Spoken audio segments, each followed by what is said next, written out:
கர்த்தருடைய நாமம் மையப்படுவதாக. இப்பொழுது நாம் தேவ வார்த்தைகளுக்கு நேராக நம்முடைய கவனத்தை செலுத்தும். சபை தொடர்பான சில காரியங்களை, சபை தொடர்பான சில புரிந்து கொள்ளுதல்களை உங்களோடு பகிர்ந்து கொள்ள கர்த்தருடைய சமூகத்தில் விரும்புகின்றேன்.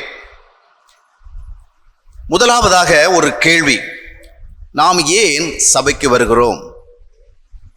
ஏன் சபைக்கு செல்ல வேண்டும்? Why should we go to church? For what purpose we are coming to the church? எதற்காக சபைக்கு வருகிறோம்? ஏன் சபைக்கு போகணும்? இந்த கேள்வி உங்கள் மத்தியில் கேட்கப்படுகிறது. இதற்காக நீங்கள் யாரும் எழுந்து விடை சொல்ல தேவையில்லை. நான் ஜஸ்ட் அந்த கேள்வியை நமக்குள்ளே கேட்போம். Let's ask that question into ourselves. நமக்குள்ளே கேட்போம். நான் ஏன் சர்ச்சுக்கு வரேன்? நான் ஏன் கோயிலுக்கு போகிறேன்? இதனுடைய நோக்கம் என்ன? எத்தனை பேர் திருச்சபைக்கு வருவது தொடர்பான ஒரு சரியான அர்த்தத்தை வைத்திருக்கிறோம்? எந்த அடிப்படைக்காக வருகிறோம்? எந்த நோக்கத்திற்காக வருகிறோம்? பெரும்பாலானவர்கள் சொல்லுகின்ற பதில் என்னவென்று சொன்னால், இட்ஸ் வெரி சிம்பிள், ரொம்ப எளிமையான பதில். ஆண்டவரை ஆராதிக்க செல்கிறேன். I go to church to worship God. தேவனை ஆராதிக்க செல்கிறேன். I want to worship Jesus. இயேசுவை நான் தொழுது கொள்ள விரும்புகிறேன். எனவே நான் தேவாலயத்தை செல்கிறேன். ஆனால் புதிய ஏற்பாட்டு காலகட்டத்திலே வாழ்ந்து கொண்டிருக்கின்ற நாம் இந்த கேள்விக்கு கொண்டிருக்கின்ற பதில் சரிதானா என்பதை சற்று அலசி பார்க்கும் பொழுது பேரளவிலே சரி அல்ல என்பதை கண்டுகொள்ள முடியும். திருச்சபைக்கு வருகின்ற நோக்கங்களிலே தேவனை ஆராதிப்பது ஒரு பகுதியாக இருக்கலாம். ஆனால் அதுவே முழுமை அல்ல. ஆராதிப்பதற்காகவே வருகிறோம் என்று சொன்னால், இந்த புதிய ஏற்பாட்டில் எழுதப்பட்டிருக்கின்ற வேத வார்த்தைகளின் அடிப்படையிலே that's not the right answer, that's not the right understanding. அது ஒரு சரியான புரிந்து கொள்ளுதல் அல்ல. ஆராதனை சபை கூடுதலிலே ஒரு பகுதியாக இருக்கலாமே என்று அதுவே முழு பகுதியாக இருக்கக்கூடாது. எனவே நான் திருச்சபைக்கு ஏன் செல்கிறேன், கோயிலுக்கு ஏன் செல்கிறேன் கேட்கப்படுகிற பொழுது அந்த கேள்விக்கு நான் ஆராதிக்க செல்கிறேன் என்பது ஒரு முழுமையான பதிலாக, சரியான பதிலாக அமைய வர வாய்ப்பில்லை. வழிபடுகின்ற ஒரு வாழ்க்கை, worshiping experience, வழிபடுகின்ற, as we believe God, we want to worship God. தேவனை நான் நம்புகிறபடினால நாம் அவரை வழிபடுகிறோம். வழிபடுகின்ற ஒரு வாழ்க்கை, இது எல்லா மதத்திலும் இருக்கு. ஒருவேளை கிறிஸ்தவ குடும்பங்களில் நாம பிறக்காமல் ஒருவேளை முஸ்லீம் கம்யூனிட்டியில் பிறந்திருந்தோம்னு வச்சிங்களா, நாம் இங்கே யாரை வழிபடுவோம்? அந்த முஸ்லீம் மதம் சொல்லுகின்ற விதமான கடவுளைத்தான் வழிபடுவோம். ஒருவேளை இந்து குடும்பத்தில் பிறந்திருந்தா அந்த இந்து மதம் சொல்லுகின்ற கடவுளைத்தான் வழிபட்டிருப்போம். சீக்கிய மதத்தில் பிறந்திருந்தா சீக்கிய மதத்திலே அவர்கள் பின்பற்றுகிற அந்த தொழுகை தான் நாம் பின்பற்றி இருப்போம். எனவே வழிபாடு என்பது எல்லா மதங்களிலும் இருக்கின்றது. ஆனால் கிறிஸ்தவம் என்ன சொல்லுகிறது என்றால், not just worshiping God, we have to follow God. தேவனை பின்பற்றணும். we have to follow God's teachings and laws, not just worshiping God. ஏன்னா அதை எல்லா மதங்களும் பண்ணிட்டு இருக்கு. கிறிஸ்தவம் that is different, அது வித்தியாசமானது. வழிபாடு செய்கின்ற ஆன்மீகம், வழிகளில் நடக்கின்ற ஆன்மீகம். வழிகளில் நடக்கின்ற ஒரு ஆன்மீகத்தை தான் இந்த கிறிஸ்தவ வேதாகமம் சொல்லுகின்றது. இப்பொழுது நாம் முதலாவது கேட்ட கேள்வி, நான் வழிகளில் நடக்கின்ற ஒரு ஆன்மீக அனுபவத்தில் இருக்கிறேனா, இல்லை என்றால் ஒரு வழிபாட்டை மட்டும் செய்து கொண்டிருக்கிற ஆன்மீகத்தில் இருக்கின்றேனா? கடவுள் மேல் எனக்கு இருக்கின்ற பக்தியை ஐ வாண்ட் டு ரிவீல், நான் வெளிப்படுத்த விரும்புகிறேன், எனவே ஒரு வழிபாடை செய்கிறேன், இந்த அளவிலே மட்டும் நின்று கொண்டிருக்கிறதா? இல்லை என்றால் நான் தேவனுடைய வழிகளில் நடக்கின்ற, வேதாகமும் கூறுகின்ற ஒரு ஆன்மீகத்தை பின்பற்றுகிறேன் என்று சொல்லுகிற நிலைமையில் இருக்கிறதா?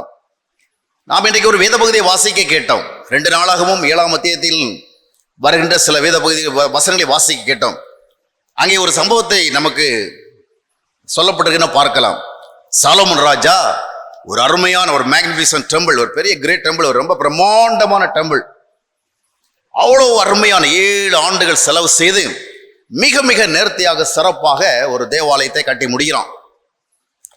கட்டி முடிச்சு அதை டெடிகேட் பண்ற டைம்ல எவ்வளவு ஆடுகளை பலியிட்டான் தெரியுமா? யார் சொல்லுவீங்க? எத்தனை ஆடுகள் பலியிடப்பட்டது? இன்னைக்கு மார்த்தாண்டத்தில் மாடு எங்கே பலியிடப்படுகிறது, ஆடு எங்கே பலியிடப்படுகிறது, பன்றிகள் எங்கே பலியிடப்படுகிறது என்று கேள்வி கேட்டால் நீங்கள் சொல்லுவீங்க. நான் காலையில் கொஞ்சம் ஜஸ்ட் வாக்கிங் போகிறவங்கள நிறைய இடங்களில் பலியிடுகள், ஆடுகள் பலியாவதை, மாடுகள் பலியாவதை, பன்றிகள் பலியாவதை, அங்கே அநேகர் சூழ்ந்து நிற்கிறதையும் பார்க்க முடிந்தது. சாலமன் தேவாலயத்தை கட்டி முடித்து ஒரு பெரிய பலியிடுதல் நிகழ்வை நடத்தினான், வழிபாட்டு நிகழ்வு. எத்தனை ஆடுகள் தெரியுமா?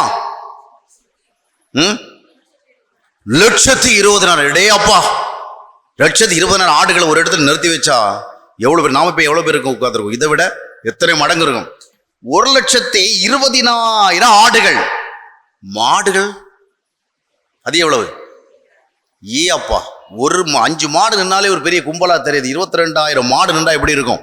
சரி, இப்ப நம்ம அந்த கணக்கு வழக்கு எல்லாம் போக வேண்டாம், அதை நம்ம இமேஜின் பண்ணிட்டு இருக்க வேண்டாம். ஆனால் நமக்கு ரிப்போர்ட் கொடுக்கப்பட்டிருக்கிறது 1,22,000 ஆடுகள், 22,000 மாடுகள். 1,20,000 ஆடுகள், 22,000 மாடுகள். இவ்வளவு ஆடுகளையும் மாடுகளையும் பலிட்டு சரித்திரத்திலேயே வேற எந்த மதத்திலையும் அந்த ஜூஸ் கம்யூனிட்டிலையும் சரி எங்கேயுமே இதுவரையிலும் பண்ணாத ஒரு காரியம். இவ்வளவு அருமையா ஆடுகளையும் மாடுகளையும் பலியிட்டு சாலமன் ராஜா நித்திரை கொள்ள போகிறார். நித்திரை கொள்கிற நேரத்தில் தேவன் அவருக்கு ஒரு விஷன் கொடுக்கிறார். ஜஸ்ட் இமேஜின், நீங்க கொஞ்சம் கற்பனை பண்ணி பாருங்க, சாலமன் எவ்வளவு பெரிய காரியத்தை செஞ்சிருக்கிறார்.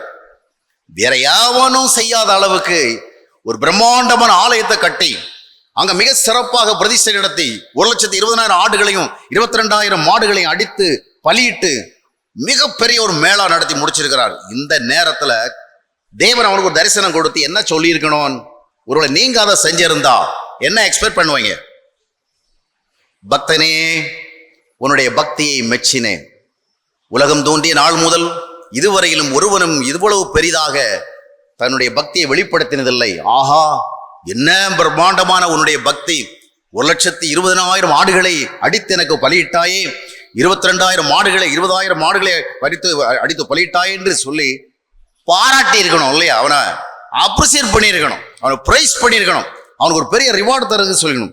ஆனா அந்த இரவுல தேவன் அவனுக்கு தரிசனத்துல தோன்றி அவனுக்கு என்ன சொன்னார் தெரியுமா? வாசியுங்கள் 17ஆம் வசனம், 2 நாளாகவும் 7ஆம் மத்தியத்துடைய 17ஆம் வசனத்தை வாசியுங்கள்.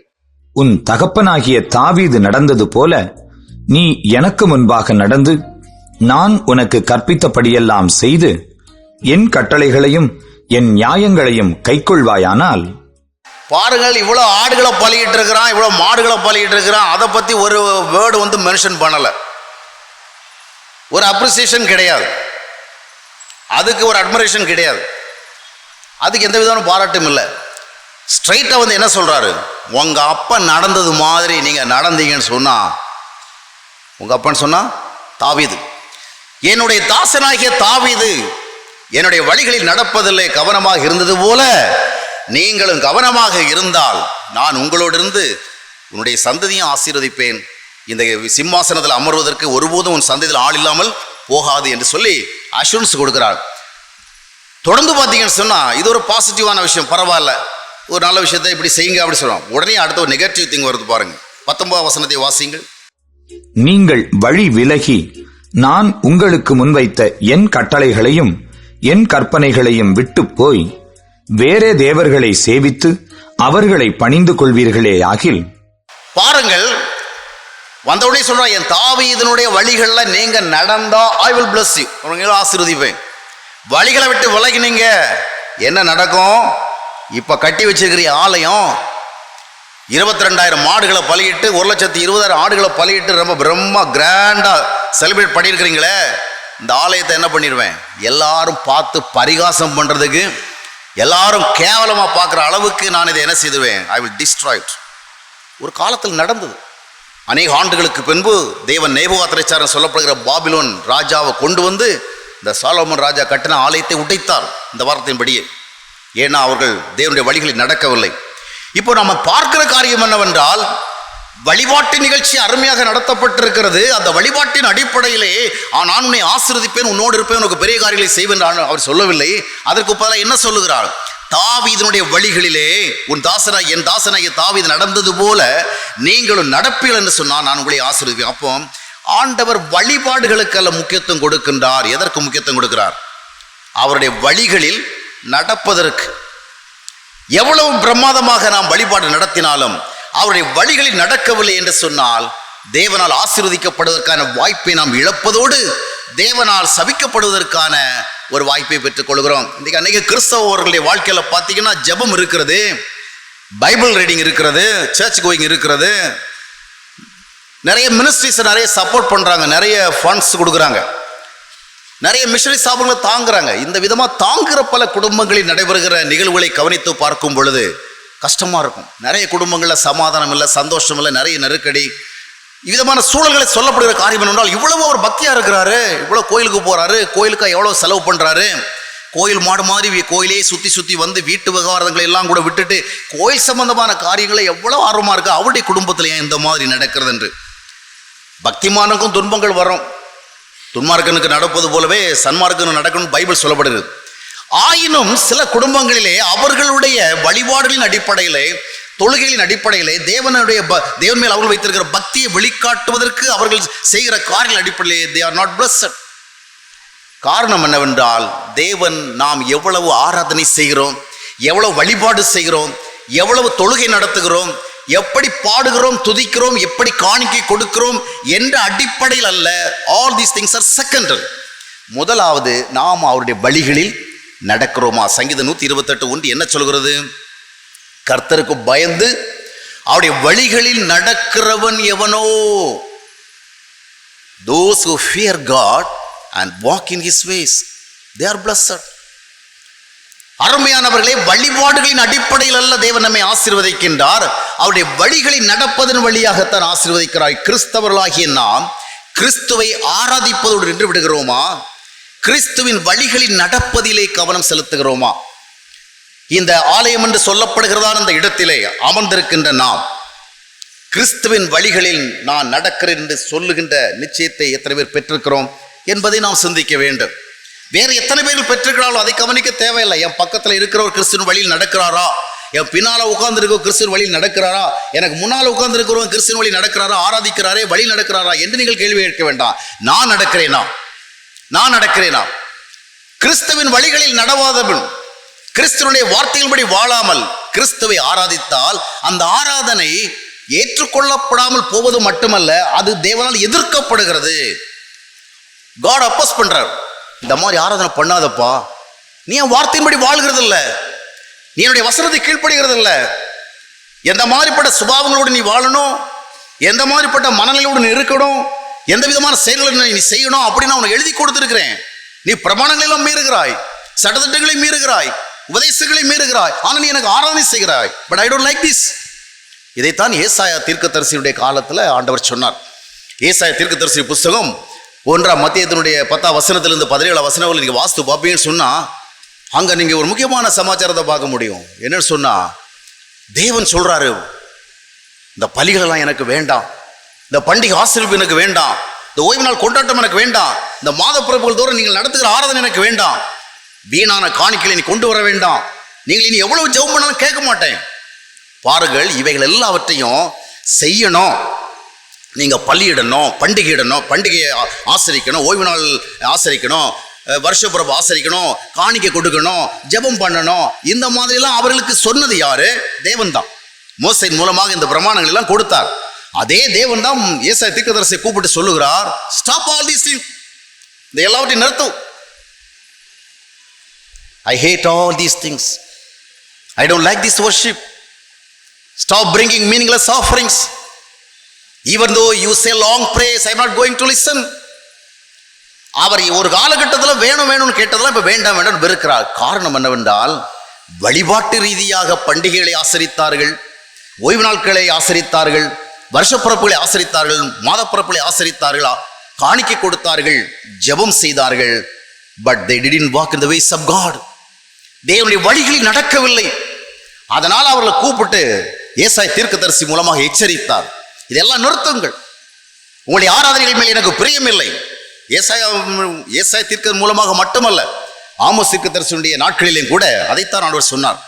ஆமோஸ் தீர்க்கதரிசி புஸ்தகம் 5 மத்தியத்தினுடைய 21, 22, 23 வசனங்களில் வாஸ்து பார்க்கும் பொழுது, உங்கள் சர்வாங்க தகன வரிகள் மேல் எனக்கு பிரியமில்லை, உங்களுடைய பண்டிகைகளை ஆசரிப்பில் நான் வெறுக்கிறேன், உங்களுடைய பாடலின் இரைச்சலை நிறுத்து, உங்கள் வீடுகளின் நாதங்களை நான் இனி கேட்க மாட்டேன். ஏன்? பாட்டு பாடுற விதம் சரியில்லையா? இன்ஸ்ட்ருமெண்ட்ஸ் ப்ளே பண்ற விதம் சரியில்லையா? மியூசிக் அக்கம்பனிமெண்ட் சரியில்லையா? எவ்ரிதிங் இஸ் சோ நைஸ், எல்லாம் நல்லா தான் இருக்குது. இல்லை அவங்க பாடுறதெல்லாம் ரொம்பவும் சரியா ரிதமிக்கா பாடலையா, ரொம்ப மெலோடியஸா பாடலையா? இல்லை, ரொம்ப ஸ்வீட்டாக தான் பாடுறாங்க. ஆனால் பாடுகின்ற பாடல்கள் நன்றாக இருக்கின்றது, இசைக்கின்ற இசைக்கருவிகளுடைய நாதங்கள் நன்றாக இருக்கின்றது, ஆராதிக்கின்ற ஆராதனைகள் நன்றாக இருக்கின்றது, வாழ்கிற வாழ்க்கை முறைகள் சரியாக இல்லை. ஆக தேவன் ஒரு வழிபாட்டை அல்ல, அவருடைய வழிகளில் நடக்கிறதைத்தான் விரும்புகிறார். அல்லேலூயா, அல்லேலூயா. எனவே நாம் கேட்கணும். சபை கூடுதல், இப்போ ஒரு சபை நாளை நாம செலிப்ரேட் பண்றோம்.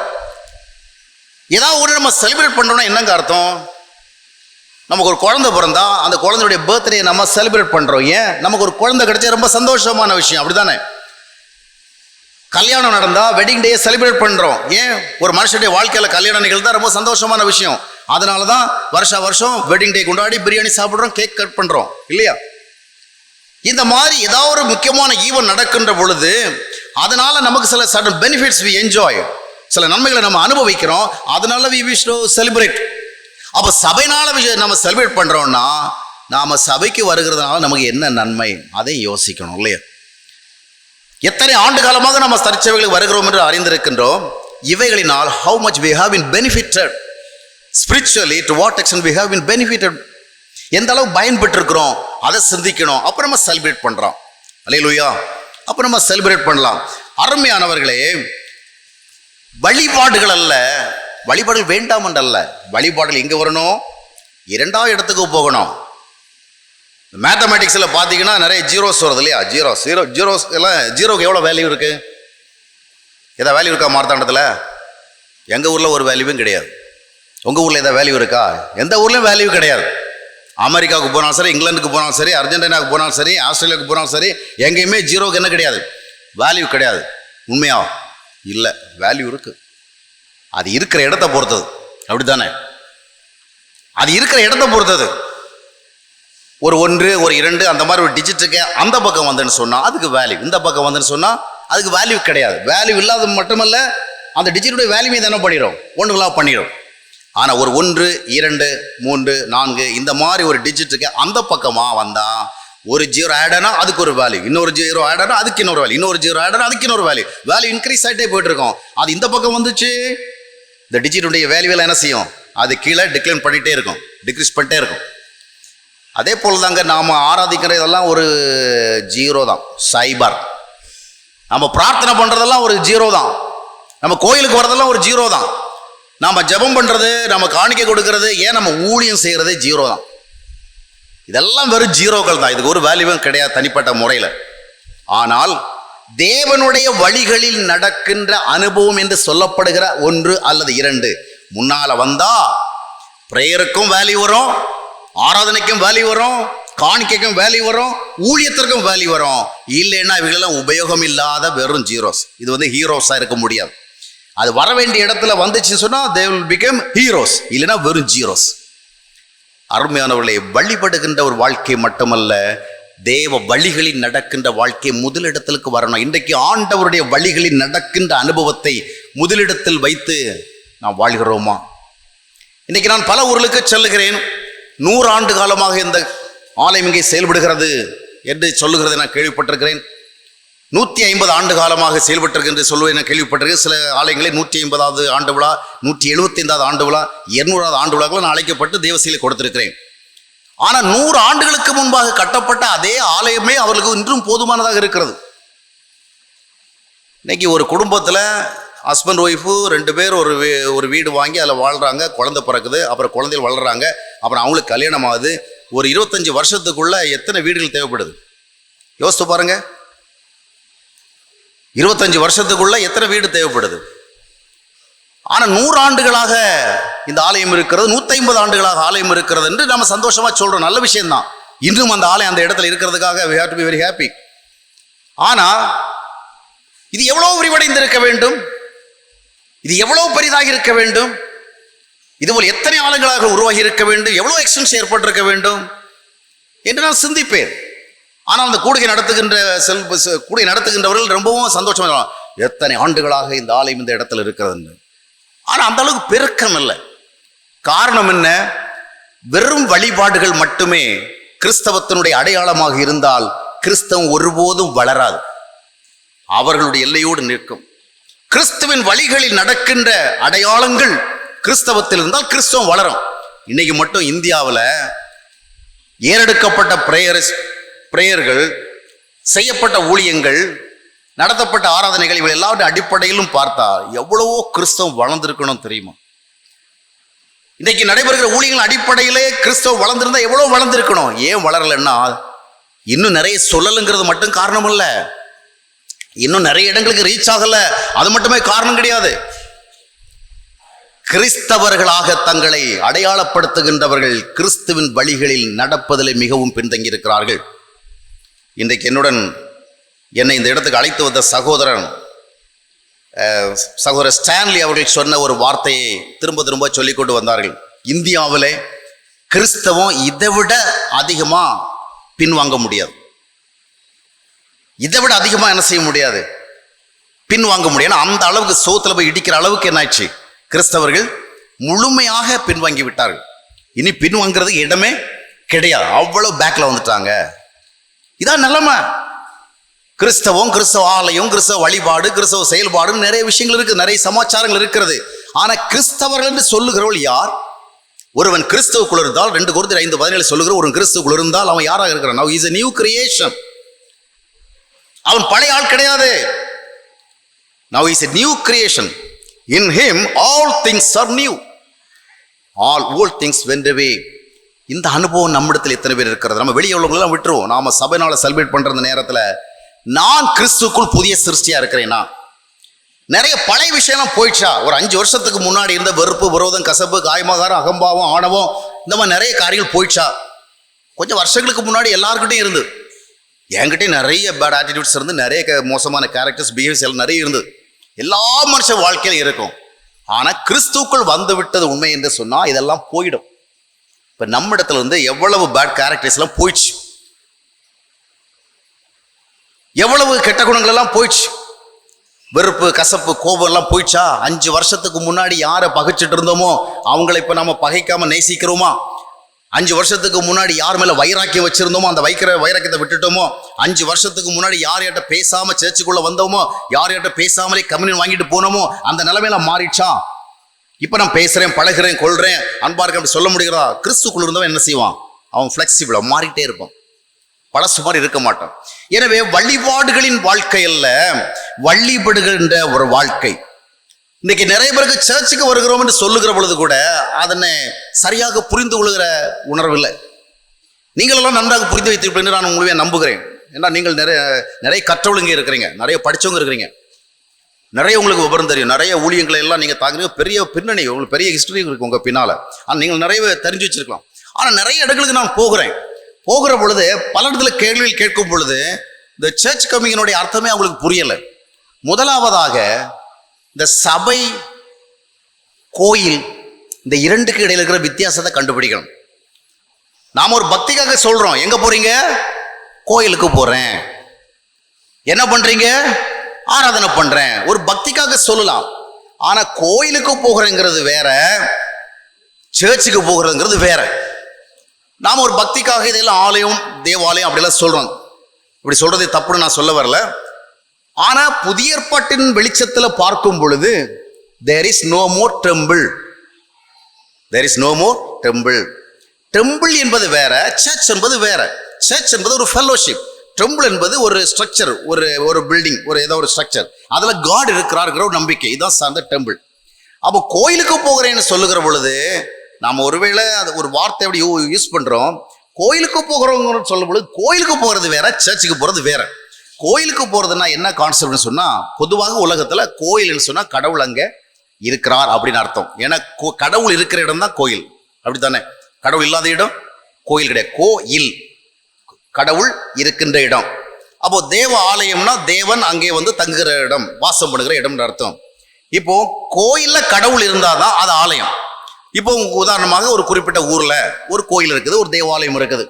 அது உண்மையிலே தேவாலயமாக இருக்கணும்னா அங்க யார் இருக்கணும்? சொல்லுங்களேன், சொல்ல மாட்டேங்கிறீங்க. கடவுள் இருக்கணும், கடவுள் இருக்கிற இடம் தான் கோயில்.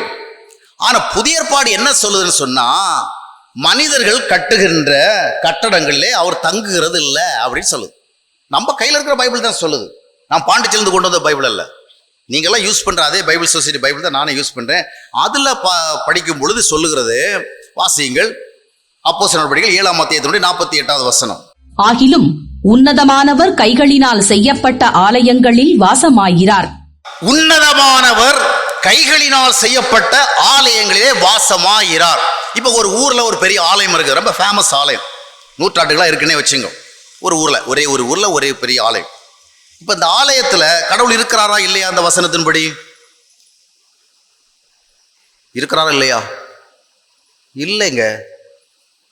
நான் சொல்ல, பைபிள் எழுதியிருக்க நான் சுட்டிக்கான அந்த சகோதரர் தான் 2 முறை சொன்னார் இல்லையா? உன்னதமானவர் கைகளினால் கட்டப்பட்ட ஆலயத்துல தங்குவது இல்லை அப்படின்னா, உலகத்துல எவ்வளவு பெரிய ஆலயங்கள் இருந்தாலும் அந்த ஆலயங்கள்ல கடவுள் தங்குறது இல்லை. நான் வாட்டிகன் சிட்டியில் போய் பூப்பாண்டவெல்லாம் இருக்கிற அந்த ஆலயங்கள் எல்லாம் பார்த்து வந்திருக்கிறேன். இத்தாலியில் பெரிய பெரிய ஆலயங்களை பார்த்துருக்கேன், ஜெர்மனில் பார்த்துருக்கிறேன். பிரம்மாண்டமான ஆலயம் எல்லாம் இருக்கிறது. அதை போய் பார்த்து திரும்பி வர்றதுக்கு பல மணி நேரங்கள் ஆகும். ஜெர்மனில் கர்லின் என்று சொல்லப்படுகிற இடத்துல 2வது உலக போரின் பொழுது பாதிக்கப்பட்ட ஒரு ஆலயத்தை இப்பொழுது மறுபடியும் மிக சிறப்பாக கட்டி எழுப்பியிருக்கிறார்கள். அந்த ஆலயத்தினுடைய உட்பகுதிகள் எல்லாம் சென்று பார்க்கும் பொழுது அவ்வளோ அழகாக இருக்கும். திரும்புகிற இடமெல்லாம் கண்களை திருப்புறது ரொம்ப கடினமாக இருக்கும், அவ்வளவு மேக்னிஃபிசண்டா இருக்கும். ஆனாலும் பைபிள் என்ன சொல்லுது?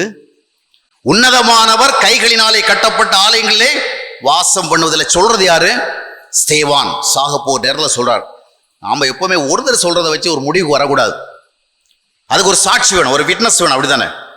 It must be supported by somebody else.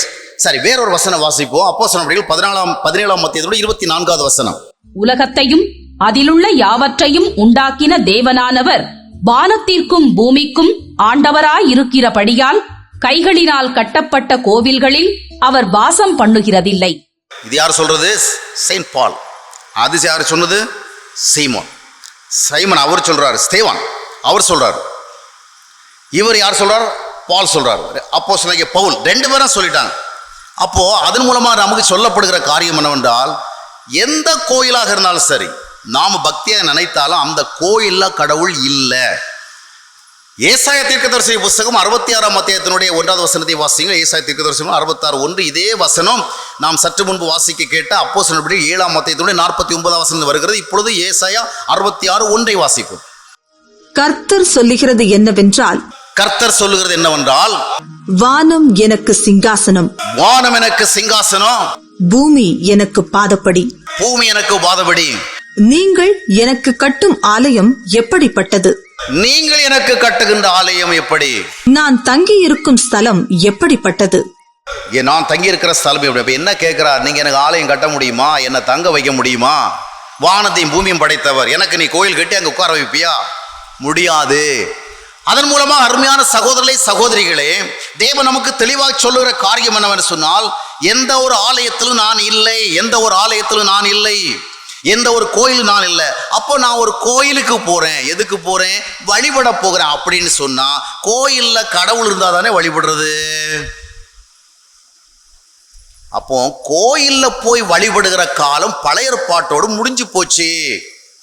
தேவாலயத்துல போய் ஆராதிக்கிற காலம் பழைய ஏற்பாட்டோடு முடிஞ்சு போச்சுது. அப்ப இந்த காலத்துல ஒண்ணுமே இல்லையா?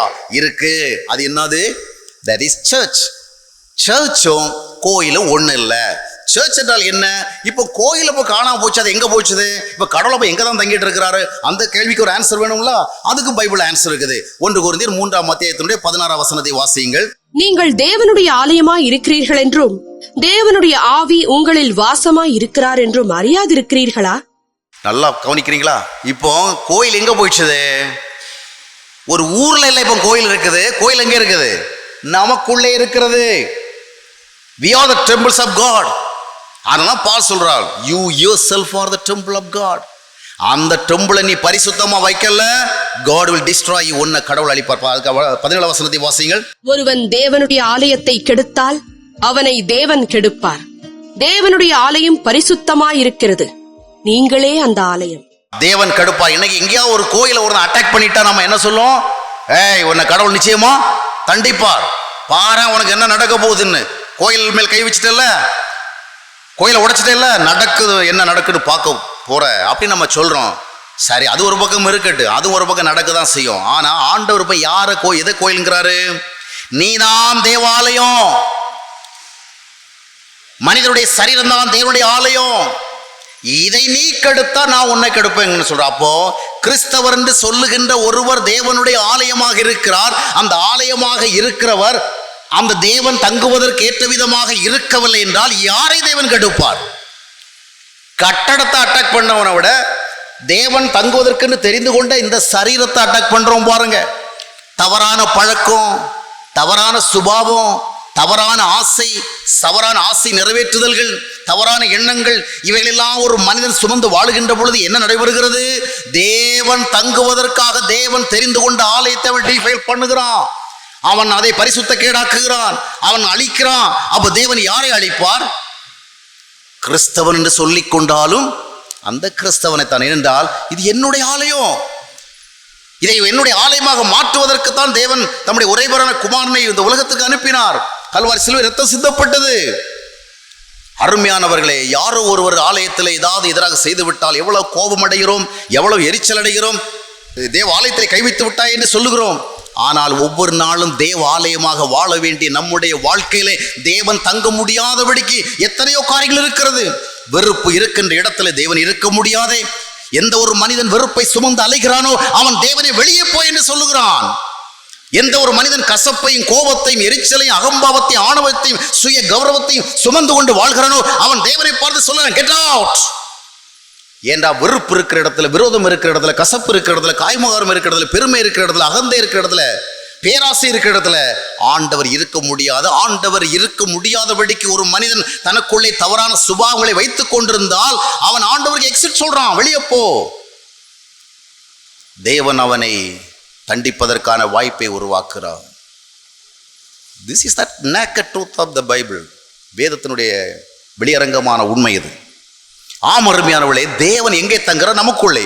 இன்னும் வாசியுங்கள் 1 கொரிந்தியர் 6ஆம் அத்தியாயத்தினுடைய 19ஆம் வசனத்தை. உங்கள் சரீரமானது நீங்கள் தேவனாலே பெற்றும் உங்களில் தங்கியும் இருக்கிற பரிசுத்த ஆவியினுடைய ஆலயமாய் இருக்கிறதென்றும் நீங்கள் உங்களுடையவர்கள் அல்லவென்றும் அறியீர்களா? பரிசுத்த ஆவியினுடைய ஆலயமாக இருக்கிறது. மிக சோ கிளியர், வெரி கிளியர். நீங்கள் தான் தேவாலயம், உங்களிடத்துல தான் பரிசுத்த ஆவியானவர் தங்க வேண்டும். எனவே நாம் தான் ஆலயம். அப்போ நாம் இந்த சர்ச் என்ற இடத்தை எதிர்க்க வரோம்னா, சர்ச் என்பது கடவுளை வழிபடுவதற்காக வருகின்ற பக்தர்கள் கொடுக்கிற இடம் அல்ல. சர்ச் என்று சொல்லுவது தேவனை தங்களுக்குள் தங்க வைக்கின்ற ஆலயமாக மாற்றிக்கொண்டவர்களுடைய சங்கம். அப்போ திருச்சபைக்கு வருகிறவங்க எல்லாம் யாராக இருக்கணும்? இவ்வளவு நேரம் நாம் வசனம் கேட்டிருக்கிறோமே, நமக்கு விளங்குமே. திருச்சபைக்கு வருவதற்கு வாட்ஸ் எலிஜிபிலிட்டி, நமக்கு என்ன தகுதி வேணும், அதுக்குடைய ஃபிட்னஸ் என்ன, அதனுடைய குவாலிஃபிகேஷன் என்ன? First of all we must have become God's temple. தேவனை நம்மளுக்குள்ள கொண்டு வந்திருக்கணும். சிலருக்கு பக்தி எங்க வருது? கோயில் என்று அவர்கள் சொல்லுகின்ற ஒரு இடத்துக்குள்ள வந்தோன்னு பக்தி. அதுவும் பின்னால இருந்தா ஒரு பக்தி, சென்டர்ல வந்தா ஒரு பக்தி, இங்க வந்தா ரொம்ப பக்தி. சிலர் பார்த்தீங்கன்னா அங்கிருந்து ப்ரேயர் பண்ணா ரொம்ப ஆண்டவர் கேட்க மாட்டார் அப்படின்னு இங்க வந்து ப்ரேயர் பண்ணுவாங்க. நான் ப்ரேயர் பண்ண தப்புன்னு சொல்ல வரல, ஆனா அங்க இருந்து ப்ரேயர் பண்ணா ஆண்டவர் கேட்கறதா இருந்தாதான் இங்க வந்து பண்ணாலும் கேட்பார். ஏதோ இடத்த மாத்தி அங்கிருந்து இங்க கிட்ட வந்ததுனால கேட்க மாட்டார். நம்முடைய ஒரு கன்வின்ஸுக்காக, ஒரு சந்தோஷத்துக்காக நம்ம ஆர்டர் பக்கம் எல்லாம் வரலாம். ஆனா சிலர் பார்த்தீங்கன்னு சொன்னா வெளியே இருந்து உள்ள வர்றது வரைக்கும் ஒரு விதமா இருப்பாங்க, உள்ள வருகிற பொழுது இன்னொரு விதமா இருப்பாங்க. ஆலயத்தில் நம்ம எல்லாரும் எப்படி இருக்கிறோம் பார்த்தீங்களா? சோ குட், சோ நைஸ், ரொம்ப நல்லவங்க, அருமையானவங்க, தங்கமானவங்க. இங்க யாருமே நம்ம தப்பு தவறு பண்றது கிடையாது. ஆனால் ஏன்னா இந்த இடத்துக்குள்ள கடவுள் இருக்கிற நம்ம நினைக்கிறோம், இந்த இடத்துக்குள்ள கடவுள் இருக்கிறாருன்னு நினைக்கிறதுனால இந்த இடத்துல நம்ம வந்து ரொம்ப கரெக்டா இருக்கிறோம். நான் நீண்ட காலமாக ஒரு திருச்சபைக்கு சென்று கொண்டிருக்கின்ற பொழுது ஒரு ஐயா, அவர் இறந்து போயிட்டாரு. அவர் பார்த்தீங்கன்னா ரொம்ப ஒரு ஆக்டிவ் பர்சனாலிட்டி, ரொம்ப ஃபாஸ்ட்டாக இருப்பார். அப்படியே அவர் வந்து ஒரு வெஹிக்கிள் வந்து இறங்குவார், இறங்கிட்டு டக்கு டக்குன்னு ஒரு பக்கத்து கடைக்கு போவார், ஒரு டீ சாப்பிடுவார், அப்படியே ஒரு சிகரெட் அடிப்பார். அப்படியே அடிச்சுட்டு சர்ச்சுக்கு டைம் ஆகிட்டு வேக வேகமாக வருவார். எப்போவுமே அவர் கொஞ்சம் லேட்டாக தான் வருவார். அந்த வேகமாக வந்து அந்த சர்ச் கேம்பஸ் பக்கம் வந்தோடனே 2-3 முறை சேர்த்து இழுப்பார். ஏன்னா மிச்சம் வேஸ்ட் பண்ணக்கூடாதுன்னு சொல்லிட்டு டக்கு நினைச்சுவார். 2-3 முறை ஃபுல்லாக இழுத்து அப்படி தூக்கி போட்டு உள்ளே வருவார் பாருங்க. அந்த கேம்பஸுக்குள்ள அவர் என்ட்ரான பிறகு அவருடைய பக்தியை யாரும் பீட் பண்ண முடியாது. அவர் உள்ள வந்தான்னா அவ்வளவு 2 கைகளையும் விரித்து அவர் ஜெபம் பண்றதை பார்த்தீங்கன்னு சொன்னா எலியாவும் எலிசாவும் அவங்க பக்கத்திலேயே வர முடியாது. அந்த அளவுக்கு சோ காட்லி, சோ பயஸ். ஏன் தெரியுமா? தேவன் இருக்கிற இடத்துல நம்ம எப்படி இருக்கணும்? பரிசுத்தமா இருக்கணும். இது கோயில். சில நேரத்தில் கோயில்களை சண்டை நடக்கும் பொழுது, வழக்கமா பல திருச்சபைகளை வழக்கமா நடைபெறுகிற சண்டைகள் நடக்கும் பொழுது அங்க சொல்லப்படும், இது கோயில், ஒழுங்கா பேசு, இது கோயில், நீ வெளியே வா, நான் பார்த்துக்கிறேன். கோயில். ஒரு அம்மா அந்த மாதிரி தான் பக்கத்து வீட்டில் காலில் பெருசாக சண்டை போட்டுட்டு ஒரு சரியான சண்டை. ஆனால் இந்த அம்மா ஒன்றுமே கிறிஸ்தவ அம்மா பேசவே இல்லை. ஆனால் அந்த பக்கத்து வீட்டு அம்மா வாக்கி வந்தபடி பேசுகிறாங்க. அவளை இவ்வளோ அப்படி இப்படின்னு கண்ட மாதிரி திட்டுறாங்க. ஆனால் அந்த கிறிஸ்தவ அம்மா ரொம்ப பக்தியா திருப்பி எதுவுமே திட்டலை. அவங்க பாட்டில் கோயிலுக்கு வர்றதுக்காக பைபிள்லாம் எடுத்துட்டு ட்ரெஸ் பண்ணிட்டு எல்லாம் ஒழுங்கு பண்ணிட்டு வெளியே வருகிறவள இந்த அம்மா திட்டிக்கிட்டே இருக்கிறாங்க நான் ஸ்டாப்பாக. வெளியே வந்துட்டு வரேன் கோயிலுக்கு போயிட்டு வரேன். கோயிலுக்கு ஏன்னா பக்தியா கடவுள் இருக்கிற இடத்துக்கு போறேன். போயிட்டு வந்த பிறகு நான் யாருன்னு பாரு. ஏன்னா கோயில் இருக்கிற இடத்துல பக்தியா இருக்கிறோம், ஏன்னா இங்க கடவுள் இருக்கான். ஆனால் அருமையானவர்களே, நாம கோயிலுன்னா கொஞ்சம் யோசித்து பாருங்க. we are the temple of God. நாம தான் தேவனுடைய ஆலயம். அப்போ நாம எங்க இருந்தாலும் எப்படி இருக்கணும்? வீட்டில் இருந்தா ஆகையால் தான் நான் சொல்லுவேன், அறையில் ஆண்டவரை காணாதவன் ஆலயம் என்று சொல்லப்படுகிற இடத்துல ஒருபோதும் காண மாட்டான். தான் வாழுகின்ற வீட்டிலே சரியாக இராதவன் எந்த ஆலயத்தில் போய் சரியாக இருந்தாலும் அது ஒரு வேஷம், அது ஒரு வெளி வேடம். குடும்பத்துல ஒரு மனுஷன் பக்தியா இருக்கணும். அல்லேலூயா. குடும்பத்துல தேவனை கனப்படுத்தணும், குடும்பத்துல தேவன் மகிமைப்படும்படியாக வாழணும். அதுதான் உண்மையான பக்தி. எனவே ஆலயம் என்பது பழைய ஏற்பாட்டு காலத்தோடு முடிஞ்சு போச்சுது. புதிய ஏற்பாட்டு காலத்தில் நாம தான் ஆலயம். சர்ச் என்றால் என்னவென்று சொன்னால் இயேசு கிறிஸ்துவனுடைய சரீரம். அல்லேலூயா.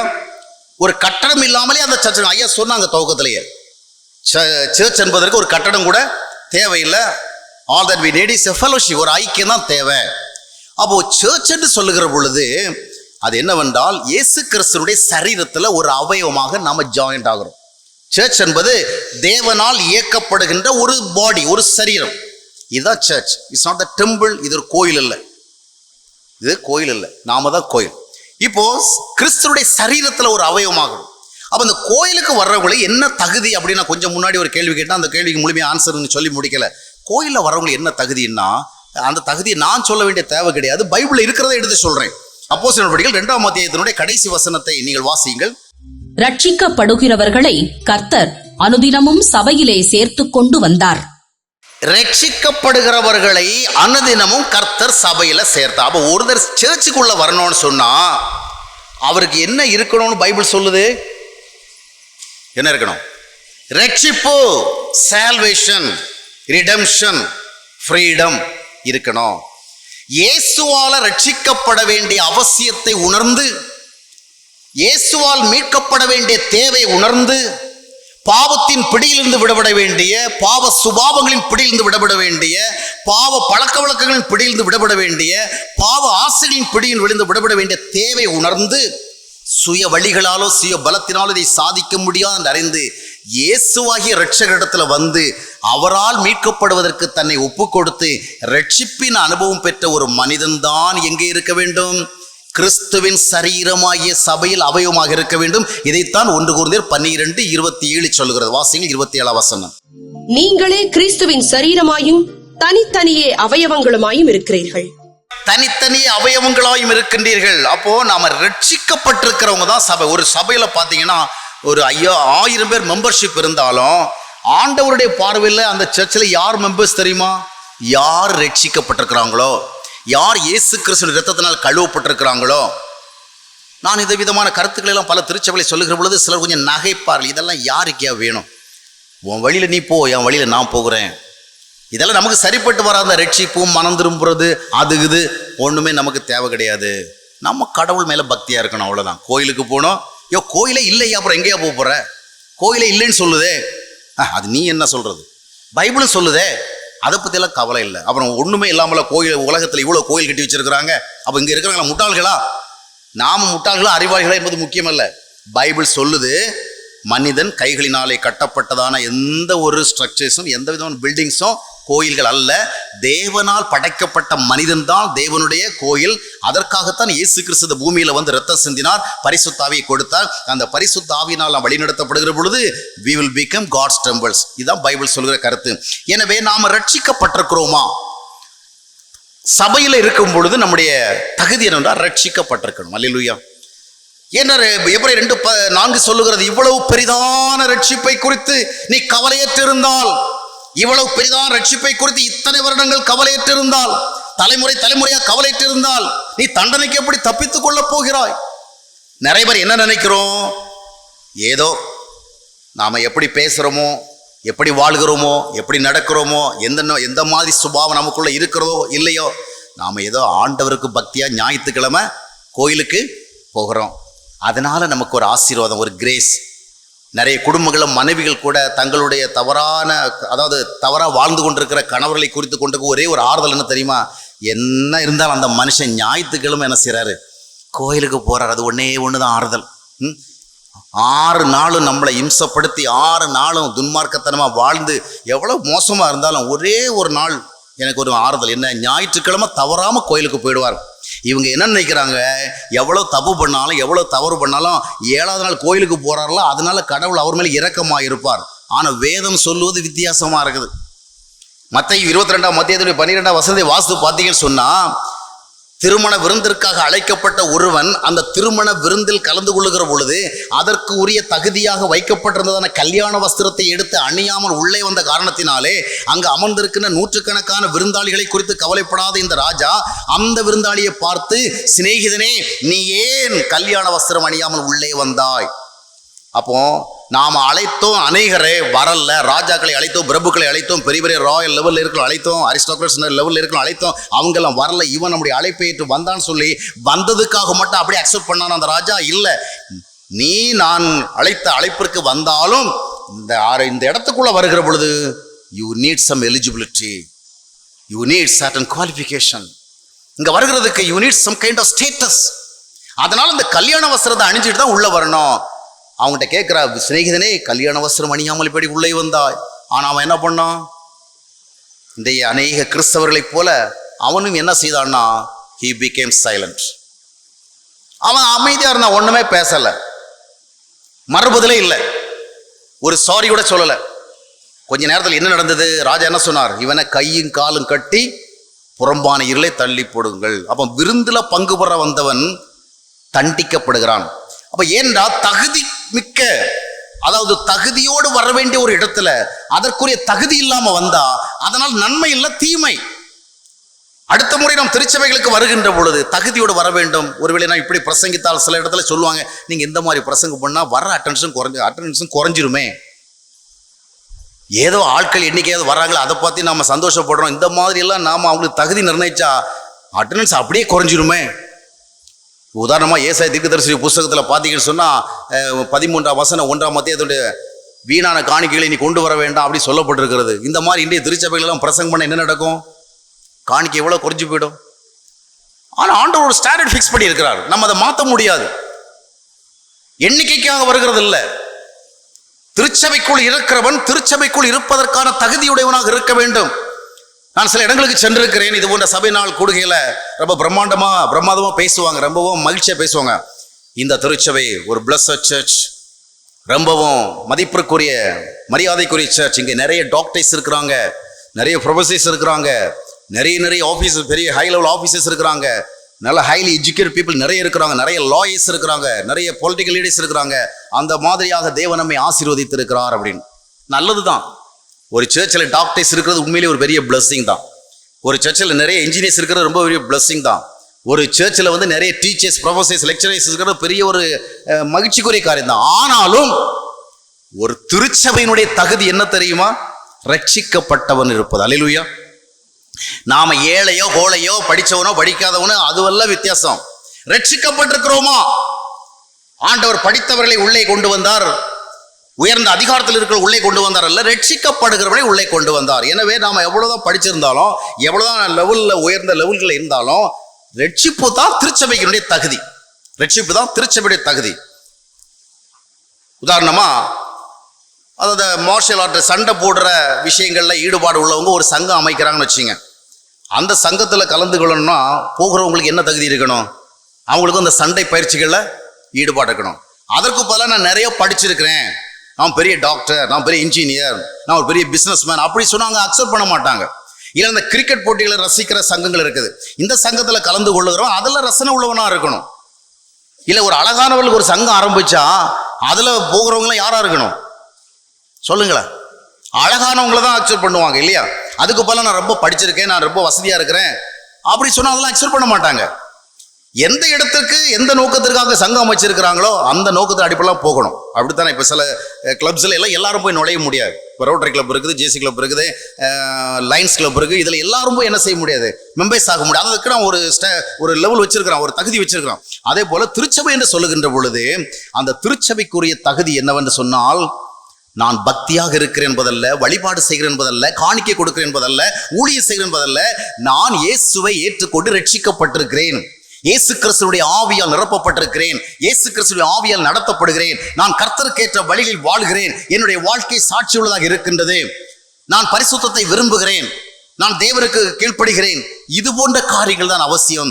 எனவே மீண்டும் ஒரு சபை கூடுதலை நாம் ஆசிரிக்கிறதான அந்த வேளையிலே இது போன்ற அனுபவங்கள் நம்முடைய வாழ்க்கையில் இருக்கிறதா என்பதை ஆராய்ந்து பார்க்கும்படியாக தேவன் நம்மை அன்புடன் அழைக்கின்றார்.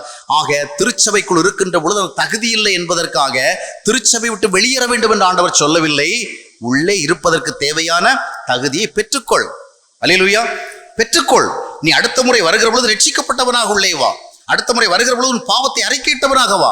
அடுத்த முறை வருகிற பொழுது தேவனுடைய பிள்ளையாக பிறந்த அனுபவத்தை பெற்றவனாக வா. அடுத்த முறை வருகிற பொழுது தேவனுக்குள்ளே வாழ்வை அர்ப்பணித்துக் கொண்டு வா. அதற்கேற்ற விதமாக இப்பொழுதே மனம் திரும்பு.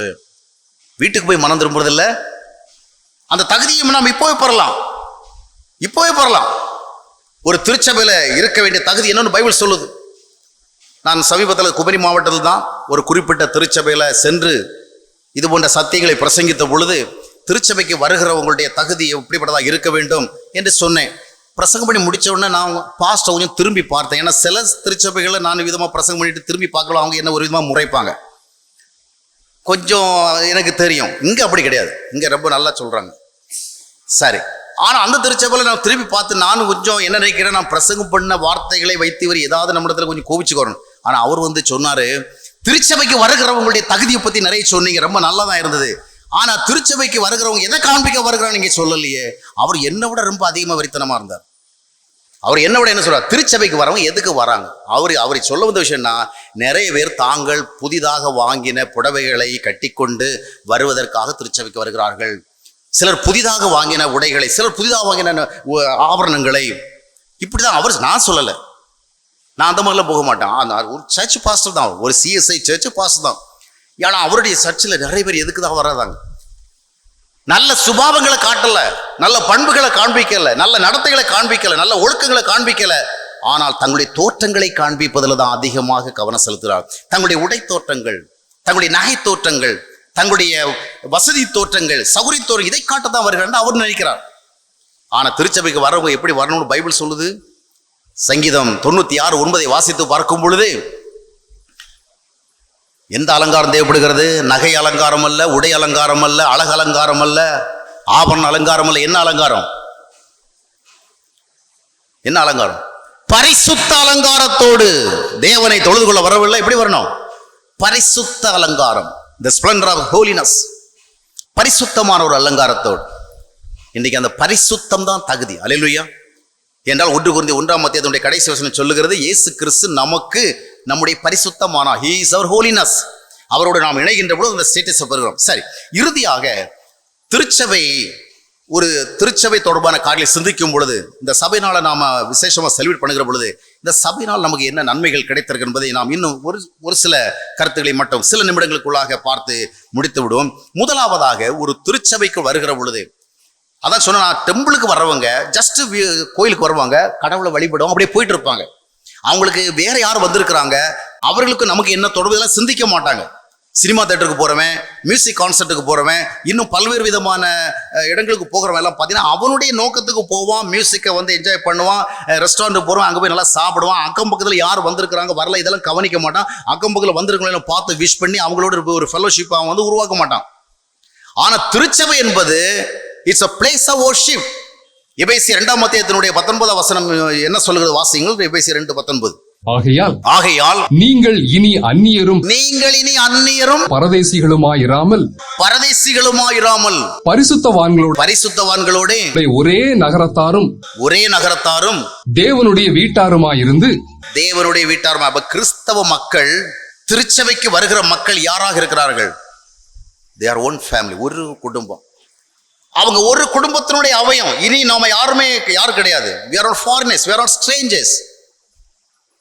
நாம எல்லாம் யாரு? ஒருவருக்கொருவர் தொடர்புடைய, ஒருவருக்கு ஐக்கியம் உள்ளவர். அப்ப திருச்சபைக்கு வருகிற பொழுது இந்த திருச்சபையினால நமக்கு என்ன நன்மை ஏற்படணும்னா, ஒரு திருச்சபை நமக்கு நல்ல ஐக்கியத்தை கொடுக்கணும். ஒரு திருச்சபைக்கு வருகிற பொழுது ஒரு நல்ல சாட்சி இருக்கணும். எனக்கு இந்த திருச்சபைக்கு வருகிறதுனால I enjoy very good fellowship.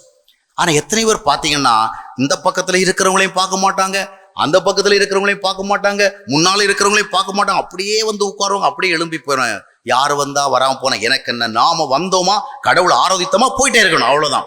எந்த விதமான கனெக்ஷனும் எந்த விதமான லிங்களும் யாரோட கிடையாது. ஆனா அது சபையல்ல, அது கோயில். அந்த கோயில் போயிடுச்சு பழைய ஏற்பட்டோட. புதிய ஏற்பாடுல வர்றவங்க ஒருத்தருக்கு ஒருத்தர் என்ன செய்யணும்? அன்போட பார்க்கணும், பேசணும், பழகணும். நான் பல திருச்சபைகள்ல நான் இருக்கிற காரில் பார்த்துருக்கேன். 20 வருஷம் 25 வருஷம் ஒரே சர்ச்சுக்கு வர மெம்பர்ஸ் பார்த்தீங்கன்னா ஒரு மார்க்கெட்ல, ஒரு ரெஸ்டாரண்ட்ல, ஒரு கடையில சந்திக்க நேர்ந்தா ஒருத்தர் பார்த்து விஷ் பண்ண மாட்டாங்க. எனக்கு தெரியாது, அவங்களுக்கு தெரியும் இந்த சர்ச்சு தான் வர்றாங்க. ரொம்ப ஏதாவது நெருக்கடி ஏற்பட்டு, ஆமா நீங்க நாங்க போற சர்ச்சு தானே வர்றீங்க அப்படின்னு கேட்பாங்க.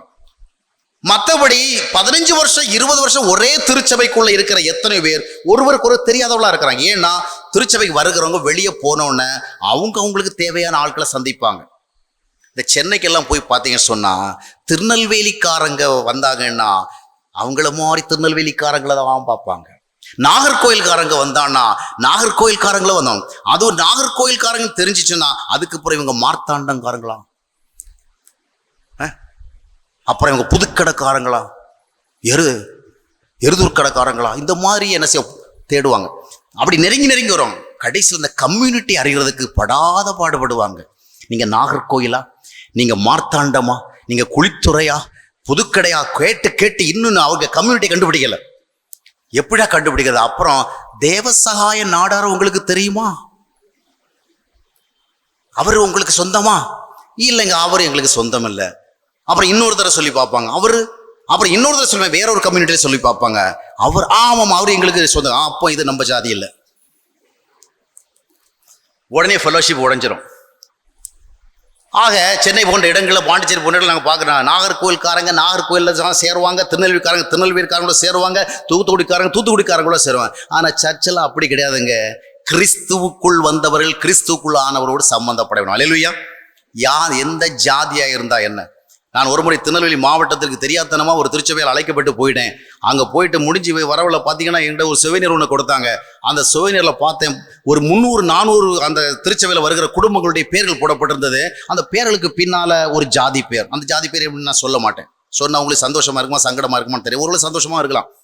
அத்தனை பேர்களும் ஒரே ஜாதி. நான் முடிஞ்ச பிறகு கேட்டேன், என்னங்க உங்க சர்ச்சில் அவ்வளவு ஒரே ஜாதிக்காரங்க தான் வர்றாங்களா? ஆமா, நாங்கள் வேற எந்த சாதிக்காரங்களையும் அலோவ் பண்றதில்ல. அவங்களுக்கு தனியா சர்ச்சு கட்டி கொடுத்துருக்குறோம், அவங்க அங்க போவாங்க. இது ஒரு சர்ச்சாயாது? இது சபையா சபாவா? இது திருச்சபையா தெரிச்சபையா? ஒரு திருச்சபைனா 4 ஜாதிக்காரங்க இருக்கணுங்க, 4 இனத்தவன் இருக்கணும், அதான் சர்ச். பைபிள் அதை தான் சர்ச்சுன்னு சொல்லுது இல்லையா? பல இனத்தவளும் என்ன செய்தாங்க? வாசித்து பாருங்க. அப்போ நடவடிக்கைகள் 4ஆம் அத்தியாயம் 32 வசனம். அவங்களுக்கு நிறைய பேர் இருந்தாலும் எல்லாம் ஒரே இறுதி முறையில் அந்த எந்த ஜாதி அந்த ஜாதி, நாடாரா நாயரா கோனாரா உடையாரா கவுண்டரா அதெல்லாம் கிடையாது. தேவனால் மீட்கப்பட்டவள். அல்லேலூயா. கிறிஸ்தவனுக்கு உலகத்துல 2 ஜாதியா, மீட்கப்பட்டவன் மீட்கப்படாதவன். அல்லேலூயா. இயேசு கிறிஸ்தவன் ரட்சிக்கப்பட்டவன் ரட்சிக்கப்படாதவன், அது 2 ஜாதி தான் இருக்கு. ரட்சிக்கப்படாதவங்களாம் ஒரு ஜாதி, ரட்சிக்கப்பட்டவங்களாம் ஒரு ஜாதி. இதுதான் ஜாதி. எனவே திருச்சபைகளுக்கு வருகிறவர்கள் ஒரு ஐக்கியத்தை அனுபவிக்கணும். நமக்கு நிறைய ஐக்கியங்கள் இருக்கிறது. ஆண்கள் ஐக்கியம், பெண்கள் ஐக்கியம், வாலிபர் ஐக்கியம், சிறுவர் ஐக்கியம், நிறைய ஐக்கியம் இருக்கு. நிறைய ஐக்கியங்களை வைத்துக்கொண்டு நம்ம நல்ல டீ காபி சாப்பிடும், பிரியாணி சாப்பிடும், நிறைய விஷயம் இருக்கு, நல்லா இருக்கு. ஆனா கிறிஸ்துக்குள்ளான ஐக்கியம் இருக்கிறதா?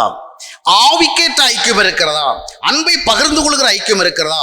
ஒருவரை ஒருவர் தாங்குகிற ஐக்கியம் இருக்கின்றதா?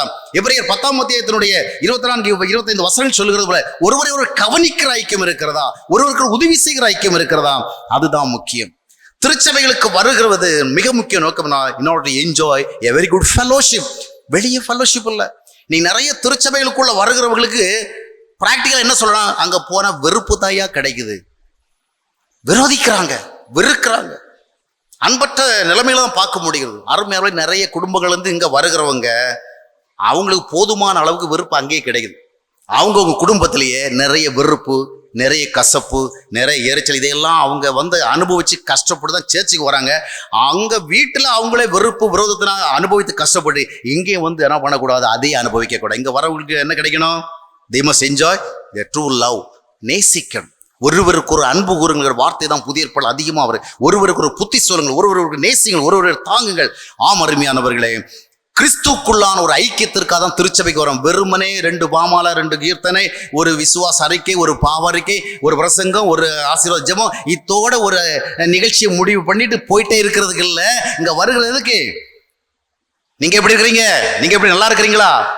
கர்த்தருக்குள்ள எப்படி இருக்கிறீங்க? உங்களுடைய வாழ்க்கையில் கர்த்தர் என்ன செய்திருக்கிறார்? இந்த மாதிரிலாம் கேட்டு விசாரிக்கிற அளவுக்கு ஒரு நல்ல ஒரு லவ் ஃபெலோஷிப் இருக்கணும். அதுதான் கிறிஸ்டியன் சர்ச். என்றால் நாம் ஆராதிக்க அல்ல, ஆண்டோடைய வழிகளில் நடக்க அழைக்கப்பட்டிருக்கிறோம். ஆராதனை என்பது திருச்சபைக்கு வருகின்ற பல நோக்கங்களில் ஒரு நோக்கம் தான் என்று எல்லா நோக்கமும் அல்ல. எனவே ஐக்கியத்தை அனுபவிக்கிறோமா? ஐக்கியத்தை கொடுக்கிறோமா? நிறைய பேர் சொல்லுவாங்க, என்னை யாருமே இந்த சர்ச்சில் நேசிக்கிறதில்ல, என்னை யாருமே நேசிக்கல. சரி, அவங்க தான் யாருமே நேசிக்கல, நீங்க யாரையெல்லாம் நேசிக்கிறீங்க சொல்லுங்க. அதுதான் என்னை யாருமே நேசிக்கலையே, அப்புறம் நான் யாரை நேசிக்கிறது? நீ ஆரம்பி. உன்னை நேசிக்காதவங்கள்ட்ட போய் அவங்களை நேசிக்க ஆரம்பி. அவங்க நேசிக்கிறது கம்பல் பண்ணப்படுவாங்க இல்லையா? ஆண்டவர் அதானே சொல்லியிருக்காரு, நண்பர் நேசினா சொல்லப்பட்டிருக்கு. உங்களுக்கு தெரிஞ்சவங்களே, உங்க கல்லூரியிலே சேர்ந்து படிச்சவங்க, உங்க கல்லூரியில் சேர்ந்து வேலை செய்யறவங்க, உங்க ஹாஸ்பிட்டலில் ஒன்னா வேலை செய்யறவங்க, உங்க பக்கத்து வீட்டுக்காரங்க, உங்க ஜாதிக்காரங்க, உங்க இனத்துக்காரங்க, உங்க சொந்தக்காரங்க, உங்க சொக்காரங்க, அவங்களையா பார்த்து பேச சொல்லப்பட்டு நேசிக்க சொல்லி இருக்குது. பைபிள் என்ன சொல்லுது? Love your enemies. யாரெல்லாம் உங்களை நேசிக்கலன்னு சொல்றாங்களோ அவங்கள நேசிங்க. அதான் காட்ஸ் வே. அப்படி நேசிக்கணும்னா நாம இயேசு கிறிஸ்துவின் இரத்தத்தினாலே கழுவப்பட்டு கிறிஸ்துவோட ஐக்கியமுடையவர்களாக இருக்க வேண்டும். எனவே ஐக்கியத்தை அனுபவிக்க வேண்டும். இரண்டாவது, திருச்சபைக்கு வருவதனுடைய நோக்கம் என்றால் முழுமையாக நான் சொல்ல முடியாது, நேரம் இல்லை. வருடைய நோக்கம் என்றால் கிறிஸ்துக்குள் திருச்சபையில் வருகிறதுனால நம்முடைய ஆவிக்குரிய வாழ்க்கையில் we must be edified. பக்தி விருத்தி உண்டாகணும். இந்த திருச்சபைக்கு வந்ததுனால எனக்கு பக்தி விருத்தி உருவாச்சுங்க. நான் கடவுளுக்குள்ள நெருக்கமா இருக்கிறேன், ஆண்டவருக்கு பிரியமா வாழ்கிறேன், ஆண்டவரை பிரியப்படுத்தி வாழ்றேன், இந்த திருச்சபைக்கு வருகிறனால இவ்விதமான பெனிஃபிட்ஸ் வருது அப்படி நம்ம சொல்லும்படியா இருக்கணும். திருச்சபை நம்ம இருந்தபடியே இருந்து கொண்டிருக்கிறது அல்ல. திருச்சபை, இந்த திருச்சபை வருகிறதுனால தான் நான் இப்படிப்பட்ட நல்ல கேரக்டர்ஸ்ல வளர்ந்துட்டு இருக்கிறேன், எங்கிட்ட நல்ல நல்ல ஆட்டிடியூட்ஸ் எல்லாம் இருக்குது, நல்ல நல்ல குவாலிட்டிஸ் எல்லாம் இருக்குது. இந்த அளவுக்கு நான் கர்த்தரோடு ஐக்கியமாக இருந்து கர்த்தருடைய சாட்சியை இருக்க காரணம் இந்த திருச்சபை. அப்படி சொல்லத்தக்க விதமாகத்தான் திருச்சபை இருக்க வேண்டும். மூன்றாவதாக, திருச்சபைக்கு வருகிறவங்க, நான் பெரும்பாலும் திருச்சபைகளுக்கு போயிருக்கிறேன், சொல்லப்போனா நல்ல விதமா என்ஜாய் பண்ணி தூங்குறதுக்கு ஒரு வசதியான ஒரு இடம் உண்டுன்னு சொன்னா திருச்சபை தான். இந்த ஞாயிற்றுக்கிழமை காலையில் இந்த வர்ஷிப் டைம்ல வருகிறது மாதிரி ஒரு தூக்கம் இருக்கு பாருங்க. இன்னைக்கு காலைல கூட நமக்கு வந்தது அப்படித்தானே. நானும் நிறைய பேர் பார்த்தேன், ஏன்னா எனக்கே வந்தது. ஏன்னா நிறைய அறிவிப்புகள், நிறைய விளம்பரங்கள், நிறைய காரியங்கள் நம்ம வந்து பகிர்ந்து கொள்ள வேண்டிய சூழல் இருக்கிற அப்படின்னால நல்லா தான் நமக்கு என்ன வருது, தூக்கம் வருது. அதற்கு பிறகு நமக்கு பிரசங்கம் வருகிறவங்கள இன்னும் அடுத்த அரை மணி நேரத்துக்கு எந்த விதமான டிஸ்டர்பன்ஸ் எல்லாம் தூங்கலாம், உட்கார்ந்து எழுந்து, அந்த பிரச்சனையே கிடையாது இல்லையா? இந்த இடையில நமக்கு பாமாலை கீர்த்தனை ஒன்றும் வராது. அடுத்த நெக்ஸ்ட் ஆஃபரும் என்ன செய்யலாம், பீஸ்ஃபுல்லாக தூங்கலாம். அதனால சிலர் வந்து அப்பப்போ தூங்கிட்டு கொஞ்சம் இடையில கண்முழிச்சு பழக்க சொல்லி கன்ஃபார்ம் பண்ணிக்கிறது, பிரசங்கம் முடிஞ்சிச்சா முடியலையா, இன்னும் தொடர்கிறதா அப்படின்னு. சில இடத்துல திருச்சபையில் நடைபெறுகிற ஜெபத்திலேயே நிறைய பேர் நல்லா தூங்கிடுவாங்க. ஏன்னா ஜெபம் ஆரம்பிச்சா முடிகிறதுக்கு ஒரு 20 நிமிஷம் ஆகுது. அவங்க நிறைய பேர் ஜெபத்தில் என்ன செஞ்சிருவாங்க, கர்த்தருக்குள்ள நித்திரை அடைந்துருவாங்க. ஆமாம், ஒரு திருச்சபையில் அப்படிதான் ஒருத்தர் வந்து ஜெபம் ஆரம்பிச்ச உடனே, நீ வாடா வெளியே போய் ஒரு டீ சாப்பிட்டு வரலாம், ஜெபம் பண்ணிட்டு அடுத்தது அந்த ஜெபம் முடிகிறதுக்கு எப்படி நம்ம டீ சாப்பிட்டு டிஃபன் சாப்பிட்டு வர்றது வரைக்கும் நேரம் ஆகும். ஆக திருச்சபைக்கு வருகிறதுடைய மிக முக்கியமான நோக்கம் என்னன்னு சொன்னால், in order to listen the voice of God. அல்லேலூயா. தேவ வார்த்தைகளை கேட்க வேண்டும் என்கின்றதான ஒரு எதிர்பார்ப்போடு வர வேண்டும். ஏன் திருச்சபைக்கு போகிறேன், அது பழக்க தோஷம், எங்க அம்மா அப்பா எல்லாம் என்ன சர்ச்சுக்கு அழைச்சிட்டு போனாங்க அதனால, அப்படி அல்ல. நான் தேவ சபைக்கு செல்லுகிற எதற்காக, I want to listen the word of God. I want to be edified by the word of God. இன்றைக்கு நான் ஆண்டவருடைய ஒரு வார்த்தை கேட்கணும். இன்னைக்கு என் வாழ்வு தொடர்பாக ஆண்டவர் என்ன சொல்லுகிறார், எனக்கு ஆண்டவர் என்ன வழிகாட்டுகிறார், ஆகையால் தான் தீமோத்தேயுக்கு அப்போஸ்தலனாகிய பவுல் எழுதுகிற பொழுது கிறிஸ்துவ சபைகளுக்கு தலைவராக இருக்கிறவர்கள் they must be very smart in preaching. 1 தீமோத்தேயு 3ஆம் அத்தியாயத்தினுடைய 2ஆம் வசனத்தை வாசித்து பார்க்கும் பொழுது போதிக்கிறவர்கள் போதக சமர்த்தர்களாக இருக்க வேண்டும். திருச்சபை தலைவர்கள் தேவனுடைய வார்த்தைகளை திருச்சபை மக்களுக்கு பகிர்ந்து கொடுப்பதில் அவர்கள் ரொம்ப ஸ்மார்ட்டா இருக்கணும். ஏன்னா that's their commitment. தீத்து எழுதுகின்ற பொழுது தீத்து 2ஆம் அத்தியாயத்தின் முதல் வசனத்தை வாசித்து பண்ண நீ ஆரோக்கியமானவைகளை உபதேசம் பண்ணணும். 2 தீமோத்தேயு 4ஆம் அத்தியாயத்தினுடைய 2ஆம் வசனத்தை வாசித்து பார்க்கும் பொழுது சமயம் வாய்த்தாலும் சரி வாய்க்காம சரி திருமறையை நீ ஜாக்கிரதையாக பிரசங்கம் பண்ணணும். அப்ப நம்ம சர்ச்சுக்கு எதுக்கு வரோம்? To listen the word of God. மனிதன் அப்பத்தினாலே மாத்திரமல்ல தேவனுடைய வாயிலிருந்து புறப்படுகிற ஒவ்வொரு வார்த்தையினாலும் புடுகிறோம். தேவ வார்த்தை கேட்க வரணும். இன்னைக்கு எத்தனை பேர் நம்ம அதுக்காக வரோம்? சிலர் திருச்சபை வராங்க, சர்ச்சு உள்ளே வர்றது கிடையாது. அங்க வெளியே கேம்பஸ்ல அங்கே இங்கேயா உட்காந்து கதை பேசிட்டு இருப்பாங்க, எங்க திருச்சபை விவகாரங்களை பேசிட்டு இருப்பாங்க. இன்னைக்கு எவ்வளவு பேர் அவுட்ஸ்டாண்டிங் பீப்புள். சர்ச்சில் எவ்வளவு மட்டும் இருந்தவங்களும் என்ன செய்வாங்க? இடம் இல்லாம வெளியே நிற்கிறது வேற விஷயங்க. இடம் இருந்தாலும் கொஞ்சம் பேர் வெளியே தான் நிற்பாங்க. அவுட்ஸ்டாண்டிங். ஏன்னா அங்க உள்ள என்ன நடக்குங்கிறத கவனிக்கவே மாட்டாங்க. நம்ம வந்தோமா கடவுள் பார்த்துட்டாரு, கடவுள் உள்ள வந்தாலும் பார்க்குறாரு, வெளியினாலும் பார்க்குறாரு. இல்லைங்க, தேவ வார்த்தைகளை கேட்பதற்கு நம்முடைய காதுகளை கூர்மையுடன் வருகிற ஒரு ஜெபத்தோட வரணும். ஆண்டவரே நான் சர்ச்சுக்கு போறேன், இன்றைக்கு தேவ வார்த்தைகளை பிரசங்கிப்பதற்காக அங்க நிற்கின்றவர் என் வாழ்விற்கு தேவையான ஒரு வார்த்தையை பேச வேண்டும், எனக்கு ஒரு வழிகாட்டுதல் அவர் மூலமாக கிடைக்க வேண்டும் என்கிற ஜெபத்தோடு வர வேண்டும். அதுதான் திருச்சபையின் நோக்கம். தேவ வார்த்தை கேட்கும்படியா திருச்சபை வர வேண்டும். எனவே திருச்சபை என்றால் என்ன, கோயில் என்றால் என்ன, திருச்சபையில நம்முடைய தகுதி என்ன, திருச்சபையிலே நமக்கு கிடைக்க வேண்டியது என்ன, இவளை குறித்து நாம் சிந்திப்போம். ஒரு திருச்சபையில் இருப்பதற்கு தகுதிக்குரிய ஒரு மெம்பராக காணப்படுவதற்கு நம்மை அர்ப்பணிப்போம். இயேசு கிறிஸ்து இரத்தத்தினால் கழுவப்பட்டவளாக, மனம் திரும்பினவளாக, தேவனுடைய பிள்ளைகளாக பிறந்தவளாக, புது சிருஷ்டிகளாக இந்த திருச்சபையில வேறு யார் எப்படி இருந்தாலும் நான் ஒரு திருச்சபைக்குள் இருக்க வேண்டியவருக்குரிய தகுதியோடு இருப்பேன் என்று சொல்லி ஆண்டவர் ஒப்பு கொடுத்து வரும் என்றால் God will bless us. அல்லேலூயா. ஆண்டவருமை ஆசீர்வதிப்பார். இந்த திருச்சபை சமுதாயத்தின் அநேகருக்கு வெளிச்சமாக விளங்கும். கர்த்தர் இந்த திருச்சபை பெரிய காரியங்களை செய்வார். கண்களை மூடி நாம் செபிக்கலாம்.